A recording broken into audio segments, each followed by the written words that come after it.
Capítulo 5. As raízes dos vícios e das virtudes na profundidade da alma.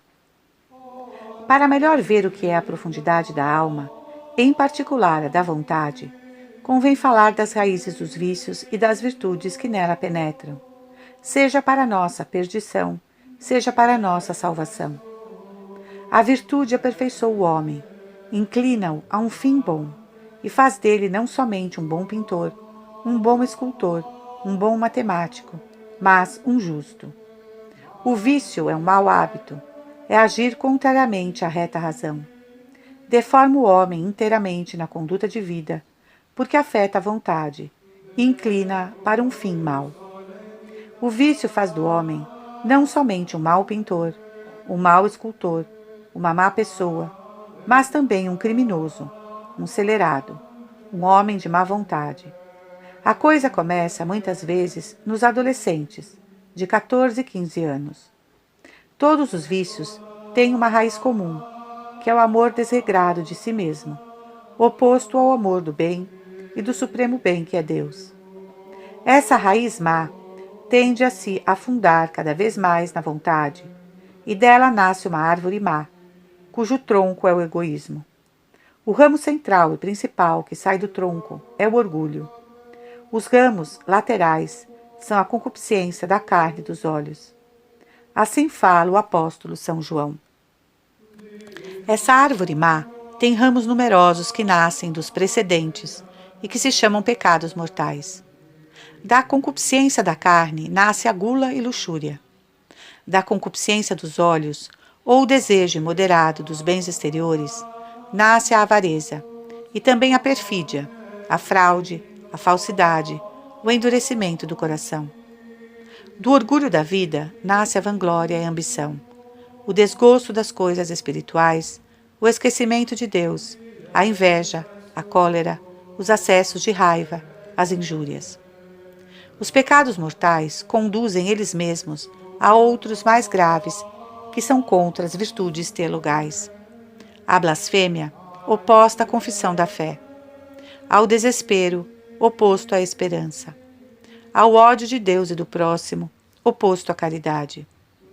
Alguns desses vícios, nos homens mais perversos, têm raízes profundíssimas, que denunciam de uma forma muito triste a profundeza da alma. São conhecidas essas palavras de Santo Agostinho, na Cidade de Deus. 2 amores construíram 2 cidades. O amor de si, até o desprezo de Deus, fez a cidade da Babilônia, isto é, aquela do mundo, da imoralidade, enquanto que o amor de Deus, até o desprezo de si mesmo, fez a cidade de Deus. Assim como o homem não atinge a santidade de forma instantânea, também não chega imediatamente à completa perversidade. O amor desregrado de si mesmo, quando se torna dominador, coloca raízes cada vez mais profundas em certas almas que trilham o caminho da perdição. Suas vozes se tornam frequentemente amargas e penetrantes. Fecham voluntariamente os olhos à luz divina, a única que poderia iluminá-los e libertá-los. Algumas vezes combatem a verdade, ainda que ela seja evidente. É uma das formas de pecado contra o Espírito Santo. Impugnatio veritatis agnitae. Assim, segundo os Atos dos Apóstolos, após uma cura milagrosa obtida por São Pedro em nome de Jesus, os fariseus, membros do Sinédrio, disseram: Que faremos destes homens, com Pedro e João? Porquanto o milagre por eles feito se tornou conhecido de todos os habitantes de Jerusalém, e não o podemos negar. Todavia, para que essa notícia não se divulgue mais entre o povo, proibamos com ameaças que no futuro falem a alguém desse nome. E proibiram-lhes de falar em nome de Jesus.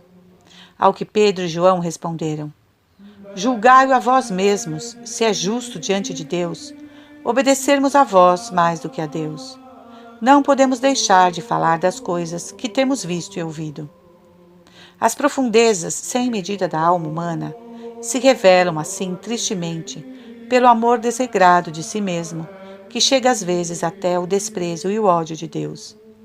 Essa malícia é acompanhada de um ódio inveterado e incompreensível ao próximo, mesmo contra aqueles a quem devem uma grande gratidão. Certas perversidades terríveis, como aquela de Nero e de outros perseguidores, não cederam nem mesmo diante da constância e bondade radiantes do mártires. Este grau incrível de malícia manifesta, por contraste, a grandeza de Deus e dos santos. E o Senhor permite essa malícia e perseguição para fazer resplandecer a santidade dos mártires. Na Espanha, durante a perseguição comunista, em 1936, os fiéis vinham perguntar aos sacerdotes: como Deus permite tais atrocidades? E os bons sacerdotes respondiam: sem a perseguição não há mártires. Eles são uma glória da Igreja. Os fiéis compreendiam e partiam reconfortados. A profundidade da alma humana aparece ainda mais pelas grandes virtudes que se enraizam nela e que poderiam sempre crescer se o tempo da provação e do mérito, prelúdio da vida eterna, não fosse limitado. Distinguimos as virtudes adquiridas pela repetição dos atos naturais virtuosos, das virtudes infusas ou sobrenaturais recebidas no batismo e que crescem em nós pelos sacramentos, pela Santa Comunhão e por nossos méritos. Já as virtudes adquiridas manifestam a profundidade da alma. A temperança, particularmente a castidade e a fortaleza, ou a coragem, fazem com que desçam a nossa sensibilidade à luz da reta razão, para que se possa resistir às tentações, às vezes muito vivas, da impureza e da covardia. Do mesmo modo, a virtude adquirida da justiça revela a grandeza da alma humana, especialmente quando, para o bem comum da sociedade, faz definir e observar leis justas que podem pedir grandes sacrifícios, incluindo o sacrifício da própria vida. Recordemos a morte de Sócrates, injustamente acusado, mas relutante em fugir de sua prisão por respeito às leis de seu país. Mas são principalmente as virtudes infusas, teologais e morais, que manifestam a grandeza da alma, da qual elas elevam as energias. Elas procedem da graça santificante, que é recebida na própria essência da alma, como um enxerto divino.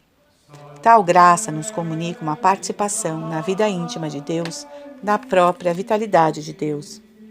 A graça santificante é, portanto, o germe da vida eterna, semen gloriae, e quando estiver plenamente florescida, nos permitirá ver imediatamente a Deus como Ele se vê e amá-lo como Ele se ama. Faz-se assim em nós uma germinação da vida eterna. Se a germinação do trigo dá 30, 60 e mesmo 100 por um, qual não será na ordem sobrenatural a germinação da vida eterna? Desse enxerto divino, que é a graça santificante, deriva na nossa inteligência a fé infusa, e na nossa vontade a esperança infusa e a caridade infusa. Dela derivam também as virtudes infusas da prudência cristã, da justiça, da religião, da fortaleza, da castidade, da humildade, da mansidão, da paciência e os 7 dons do Espírito Santo. As virtudes infusas, que derivam da graça santificante, dão a nossas faculdades o poder de agir sobrenaturalmente para merecer a vida eterna. E os 7 dons do Espírito Santo, que as acompanham, nos tornam dóceis às inspirações do Mestre interior. Ele mesmo tira então das nossas faculdades, mesmo das nossas faculdades sensíveis, os acordes, não somente racionais, mas sobrenaturais, que são ouvidos especialmente na vida dos santos. É um organismo completamente novo que nos é dado. A fé infusa, que se apoia sobre a revelação divina, estende consideravelmente as fronteiras de nossa inteligência, porque nos permite conhecer a Deus, não mais somente como autor da natureza, mas como autor da graça e na sua vida íntima. Ela nos faz aderir, infalível e sobrenaturalmente, às verdades que ultrapassam as forças naturais de toda inteligência criada, mesmo angélica, aos mistérios da Santíssima Trindade, da elevação do gênero humano à ordem sobrenatural, aos mistérios da queda, da encarnação redentora e dos meios de salvação. O dom da inteligência torna esta fé mais penetrante. A esperança infusa nos faz tender para Deus, para a vida eterna, sem nos dar, apesar disso, certeza da salvação, o que exigiria uma revelação especial, nos dá uma certeza de tendência para o fim supremo. Por ela, tendemos certamente para o fim último, como a andorinha para a região a que retorna. Esta certeza aumenta pelas inspirações do Espírito Santo, que no meio das maiores dificuldades, consola o justo e o faz pressentir que se aproxima do céu. O dom do temor filial nos preserva da presunção, o da ciência nos mostra a vaidade das coisas terrestres, e o da piedade aumenta a nossa confiança em Deus, nosso Pai. Vemos por aí a altura e a profundidade da alma. Vemos mais ainda pela caridade. A caridade é uma verdadeira amizade sobrenatural que nos une a Deus. Já no Antigo Testamento, Abraão é chamado amigo de Deus, tal como os profetas.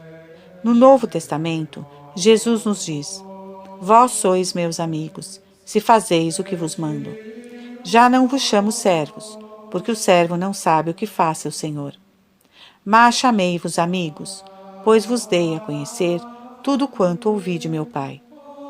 Estas palavras são ditas aos apóstolos, mas também a nós.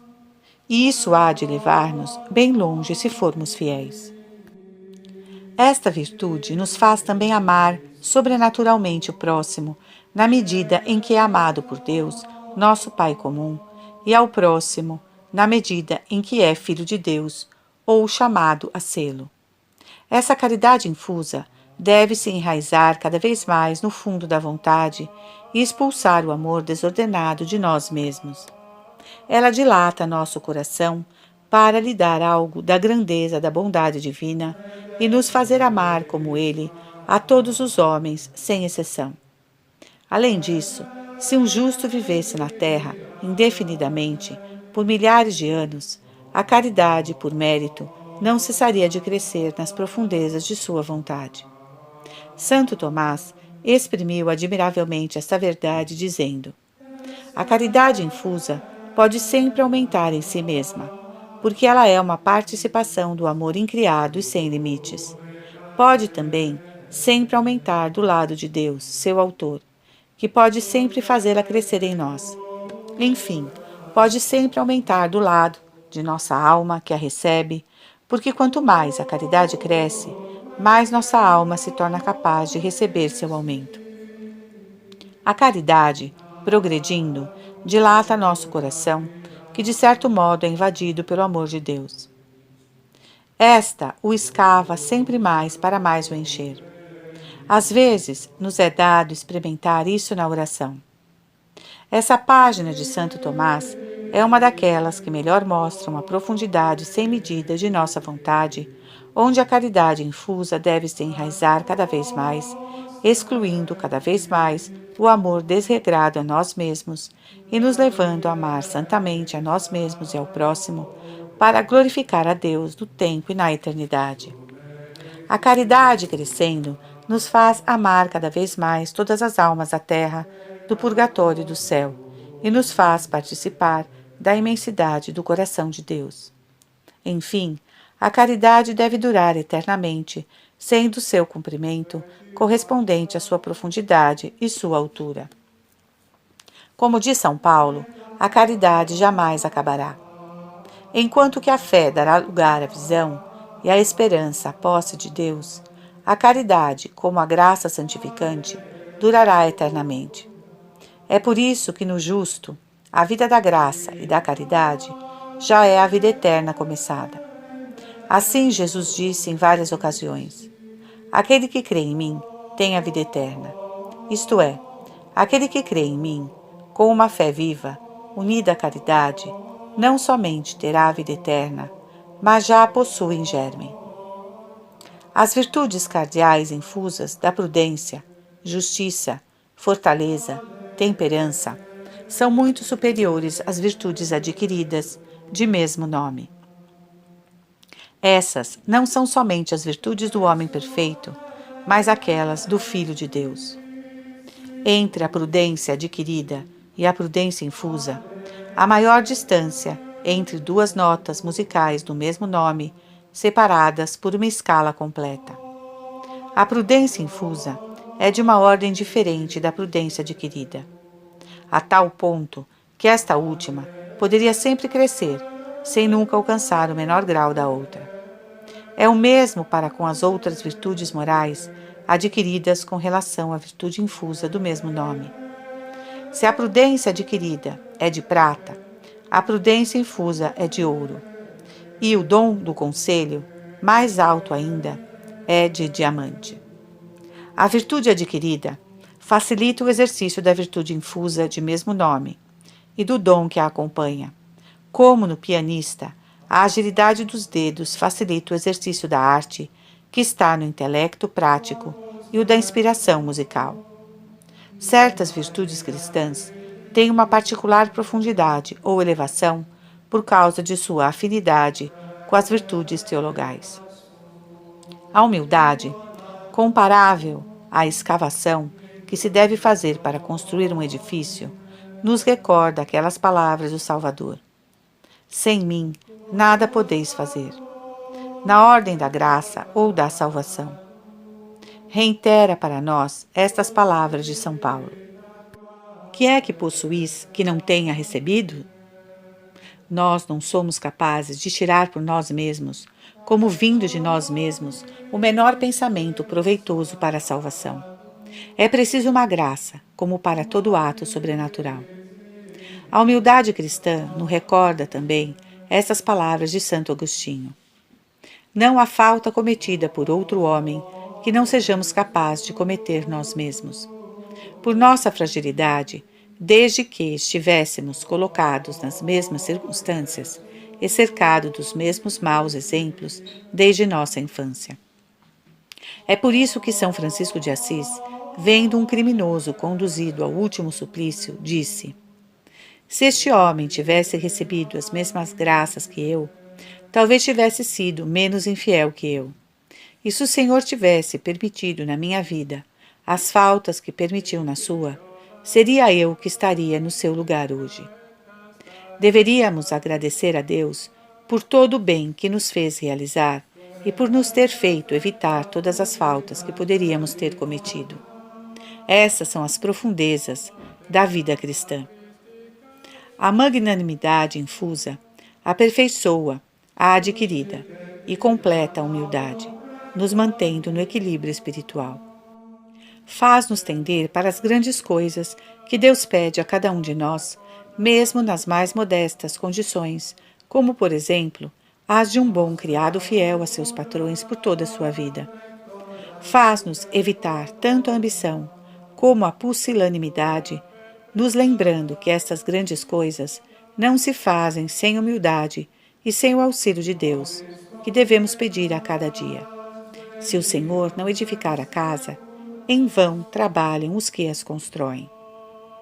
A paciência e mansidão cristã, que resplandecem nos verdadeiros mártires, fazem suportar os males da vida presente com serenidade, sem nos deixarmos perturbar. A paciência suporta um mal inevitável para permanecer no caminho reto, para continuar sua ascensão para Deus. Os mártires são, no mais alto grau, senhores de si mesmos e livres. Neles aparece o ato principal da virtude da fortaleza, que não consiste em atacar, mas em suportar as coisas mais penosas sem desfalecer, rezando pelos perseguidores. A religião, ajudada pelo dom da piedade, nos leva a prestar a Deus o culto que lhe é devido, com o afeto filial que o Espírito Santo nos inspira a uma confiança sem limites na eficácia da oração e na bondade de Deus, mesmo quando tudo parece sem esperança. A penitência leva a reparar a ofensa feita a Deus em união com o sacrifício da cruz, perpetuado sobre o altar. Uma alma que tem o zelo da glória de Deus e da salvação do próximo é levada a fazer reparação pelos pecadores. Assim o fez a menina Antonieta Mel, morta em Roma em odor de santidade, em 3 de julho de 1937, que teve de sofrer, com menos de 6 anos, a amputação de uma perna por causa de um câncer. Quando sua mãe lhe disse: "Se o Senhor pedisse a tua perna, tu lhe darias?" Ela respondeu: "Sim, mamãe." E após 1 minuto de reflexão, ela acrescentou: "Há tantos pecadores no mundo, é preciso que alguém faça a reparação por eles." Após uma segunda operação, não menos penosa, seu pai lhe perguntou: "Tuas dores são muito fortes?" "Sim, papai," ela disse, "mas o sofrimento é como o tecido. Quanto mais forte, mais tem valor."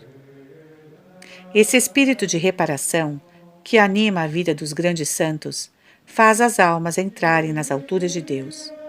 As virtudes infusas crescem juntas nesses santos até que tenham atingido o estado de homem feito, à estatura da maturidade de Cristo. Além disso, os 7 dons do Espírito Santo, que nos tornam dóceis às aspirações do Espírito Santo, são em nossa alma como 7 velas de um barco, ou melhor, como 7 antenas espirituais para receber as inspirações de uma harmonia que Deus é o autor. Se a grande perversidade manifesta tristemente a profundeza da alma, as virtudes a revelam ainda mais, e especialmente as virtudes infusas. Entre elas, a caridade deve sempre crescer em nós até a morte. Suas raízes penetram sempre mais profundamente a nossa vontade para expulsar todo egoísmo, todo amor desregrado de nós mesmos. Essa caridade deveria crescer em nós a cada dia pela Santa Comunhão. E mesmo, cada comunhão deveria ser substancialmente mais fervorosa, com o fervor da vontade, se não da sensibilidade, do que a precedente, e por isso mais frutuosa, porque cada uma deve não somente conservar, mas aumentar em nós a caridade e assim nos dispor a uma melhor comunhão no dia seguinte. Assim é na vida dos santos, porque eles não colocam obstáculos a este progresso. Neles se realiza o que se diz na parábola do semeador. Outras, enfim, caíram em terra boa, deram frutos, 100 por 1, 70 por 1, 30 por 1. Aquele que tem ouvidos, ouça. Segue-se do que acabamos de dizer, que no justo, fiel a Deus, a mais bela idade da vida, desde o ponto de vista espiritual, é a velhice. A idade onde o mérito chega a seu pleno desenvolvimento, a idade que mais nos aproxima da eterna juventude do céu. A profundidade da alma se manifesta assim em nós cada vez mais. Nós a veremos ainda melhor ao dizer algumas palavras sobre as purificações do espírito que existem já entre os melhores na vida presente e falando em seguida da vida da alma após a morte. Capítulo 6. O purgatório, antes da morte e o fundo da alma, a noite do espírito. A purificação do fundo da alma é frequentemente tratada por Tauler, por Luís Blócio e por São João da Cruz. Luís Blócio, explicando aquilo que Tauler chama o fundo da alma, nos diz: é a origem ou raiz das faculdades superiores. Virium ilarum est origo. A própria essência da alma não pode operar, sentir, conceber, julgar, amar, querer, senão por suas faculdades. Foi para isso que as recebeu. Ela difere, assim, da substância divina, que única, enquanto ato puro, é imediatamente operativa por si mesma, sem ter necessidade de faculdades. Deus não tem uma faculdade intelectual que passaria da potência ao ato. Ele é o próprio pensamento. Não tem uma vontade que seria progressivamente atualizada. Ele é o próprio amor. Deus é como um relâmpago de gênio e de amor eternamente subsistente. Ao contrário, a alma humana e o anjo são dotados de faculdades e não podem conhecer intelectualmente senão pela inteligência, e sequer senão pela vontade. Não podemos, portanto, admitir, como mostra Santo Tomás, que a própria essência da alma tenha atos latentes de conhecimento e de amor que não procederiam de nossas faculdades superiores. Mas nossos atos mais profundos, suscitados por Deus, são de tal modo diferentes dos juízos superficiais, frequentemente falsos, daqueles, por exemplo, que são difundidos num meio pouco esclarecido e materializado, que parecem estar na própria substância da alma. Na realidade, eles estão no fundo de nossas faculdades superiores, onde se enraizam na própria substância da alma. Nesse sentido, excelentes autores, como São João da Cruz, falaram de toques substanciais do Espírito Santo no fundo da alma, toques que suscitam o conhecimento místico muito elevado e atos de amor infuso. Deus, mais íntimo da alma que ela mesma, na medida que lhe conserva a existência, pode tocar e mover, ab intus, desde o interior, o fundo mesmo das nossas faculdades, por um contato não espacial, mas espiritual e dinâmico, contactas virtutis non quantativus, que se manifesta à consciência como divino. Assim Deus move intimamente a alma aos atos mais profundos, aos quais ela não poderia se levar a si mesma. Com justiça, já se comparou a nossa consciência superficial à concha ou ao invólucro calcário de um grande número de moluscos. O homem também tem sua concha, aquela de seus hábitos rotineiros de pensar, de querer, de agir, que são o resultado de seus egoísmos, de suas ilusões, de seus erros. Nada disso está em harmonia com o Deus escondido no fundo de nossa alma e de outras almas que o buscam sinceramente.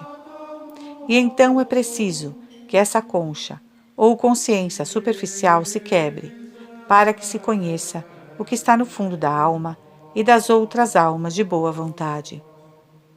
O que quebra essa concha são as provações, particularmente o purgatório antes da morte. Por exemplo, quando uma pobre mulher, mãe de muitos filhos, perde subitamente seu marido, que sustentava toda a família.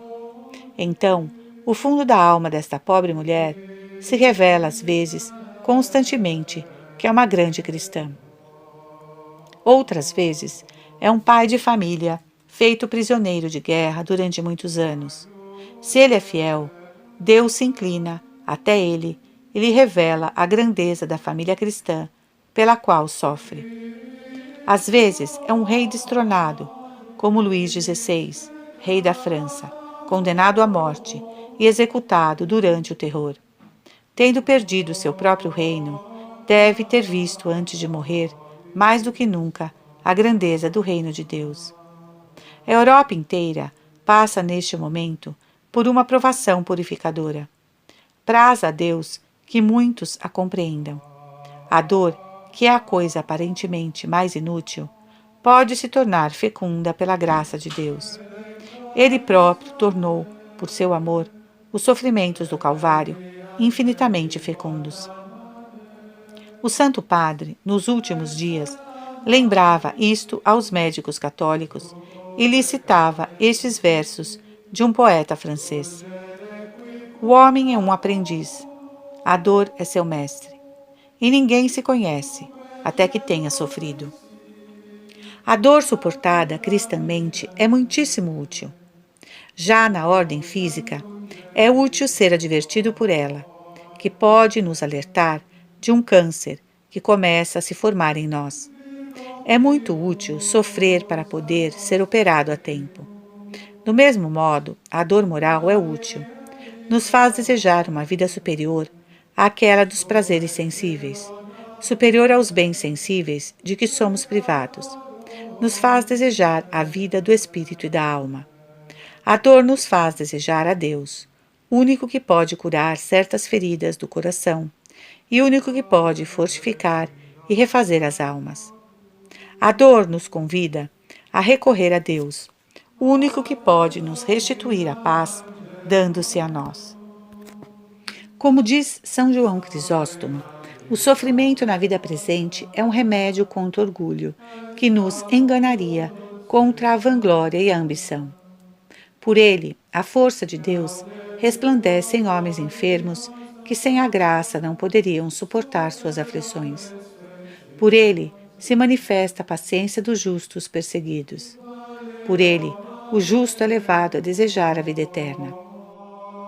A recordação dos grandes sofrimentos dos santos nos ajuda a suportar os nossos e nos convida a imitá-los em certa medida. Enfim, a dor nos ensina a distinguir os falsos bens que passam e os verdadeiros que duram eternamente. É por isso que nos diz a Sagrada Escritura: Meu filho, não desprezes a correção do Senhor, nem te espantes de que ele te repreenda, porque o Senhor castiga aquele a quem ama e pune o filho a quem muito estima. Daí a necessidade da provação para purificar o fundo da alma. Nosso Senhor o disse frequentemente: Se alguém quiser vir comigo, renuncie-se a si mesmo, tome sua cruz a cada dia. Ele disse também: Eu sou a videira verdadeira, vós os ramos, e meu Pai é o agricultor. Todo ramo que não der fruto em mim, ele o cortará, e podará todo o que der fruto, para que produza mais fruto. Isso é particularmente necessário para aqueles que devem trabalhar por vocação, não somente para a sua santificação pessoal, mas para a dos outros. É por isso que São Paulo nos diz: insultados, abençoamos, perseguidos, suportamos, caluniados, consolamos. A ação purificadora de Deus sobre o fundo da alma aparece principalmente no purgatório, que precede a morte, pelo qual atravessam as almas mais generosas para chegarem à união divina, já aqui na terra. Neste purgatório, sua caridade se enraiza cada vez mais no fundo da alma e termina por destruir nela todo o amor desregrado de si mesmo. Este é como uma raiz má de erva daninha que tende sempre a retornar. É preciso que esta má raiz receba o golpe mortal para que a caridade reine totalmente no fundo da alma. Este purgatório antes da morte é aquele das purificações passivas do sentido e do espírito. Essas têm como efeito, como finalidade, purificar precisamente a raiz de nossas faculdades, usando o ferro e fogo para estipar os germes de morte. São, assim, um purgatório antecipado, durante o qual se pode obter por mérito, enquanto que no outro, após a morte, não há merecimento. Um simples olhar sobre essas purificações passivas permite entrever as profundezas de nossas faculdades superiores que Deus pode satisfazer e verdadeiramente saciar. Como diz São João da Cruz: apesar de toda a sua generosidade, a alma não pode chegar a purificar-se completamente por si mesma. Ela não pode, de qualquer modo que seja, se tornar apta à divina união na perfeição do amor. É preciso que Deus ponha a mão e a purifique num fogo obscuro. Primeiramente, somos desligados das consolações sensíveis, úteis num certo momento, mas que se tornam um obstáculo quando são buscadas por si mesmas, com uma espécie de gula espiritual. Daí a necessidade da purificação passiva dos sentidos, que põe a alma na aridez sensível e a leva a uma vida espiritual muito mais desapegada dos sentidos, da imaginação e do raciocínio. Pelos dons do Espírito Santo, em particular pelo dom da ciência, recebemos um conhecimento intuitivo e experimental da vaidade das coisas terrenas e, por contraste, da grandeza de Deus. Para resistir às tentações que se apresentam, então muito frequentemente, é preciso também atos muito meritórios, se não heróicos, de castidade e de paciência. Acontece que se é purificado pela perda de certas amizades, perda da fortuna, pela enfermidade ou pelas provações familiares, como, por exemplo, a infelicidade no casamento, que nos obriga constantemente a praticar atos muito meritórios. Essa purificação passiva dos sentidos tem por finalidade submetê-los plenamente a nossas faculdades superiores. Mas essas também têm necessidade de uma purificação passiva profunda. As manchas do homem velho, diz São João da Cruz, persistem com efeito no espírito, embora ele não se dê conta. É preciso que elas desapareçam e cedam ao sabão e à água sanitária da purificação passiva do espírito, sem a qual a pureza exigida para a união sempre faltará. Os já adiantados ainda buscam inconscientemente a si mesmos e às vezes muito. Eles são muito apegados ao seu próprio juízo, à sua maneira particular de fazer o bem. São seguros demais de si mesmos. O demônio gosta de enganá-los, levá-los à presunção, e seus defeitos são às vezes muito mais incuráveis, porque os tomam como perfeições espirituais. São defeitos que os outros veem em nós e que nós não vemos, porque somos enganados por nosso amor próprio. A purificação do espírito é, portanto, indispensável. É um purgatório antes da morte, para purificar de toda impureza a humildade e as 3 virtudes teologais. Ela procede de uma luz infusa, que é sobretudo uma iluminação do dom da inteligência que nos parece obscura, porque é forte demais para os frágeis olhos de nosso espírito, como a luz do sol para a ave noturna. Ela nos manifesta cada vez mais a infinita grandeza de Deus, superior a todas as ideias que podemos ter dele. E, por outra parte, nos mostra nossa defectibilidade e nossa deficiência, que vão bem mais longe que pensamos.